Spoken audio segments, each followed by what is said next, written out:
দর্শক, হালাল রিজিকের জন্যই আমি ভ্যান চালাই। আর আজকে আমি দেখাতে চাচ্ছি আমার বাসায় এই যে হাঁস পালি আমি।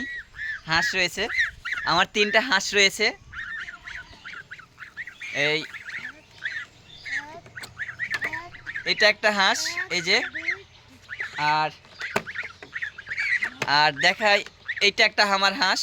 এই হাঁসটা হচ্ছে আমি আমার স্ত্রীর কাছ থেকে হাঁসটা আমি কিনে নিয়েছি। আর এর নাম কিন্তু হচ্ছে বিনয়। বিনয়। আর এর নাম হচ্ছে সততা। আর এর নাম হচ্ছে নিষ্ঠা। বন্ধুরা, আমার হাঁসগুলো কেমন লাগলো? সততা আর বিনয় আর নিষ্ঠার মাধ্যম দিয়ে আমি একটা মেসেজ দিতে চেয়েছি, মানুষ যেন এরকম গুণ যেন অর্জন করে। বন্ধুরা, কেমন লাগলো? লাইক শেয়ার কমেন্ট করে জানিয়ে দেবেন ইনশাল্লাহ।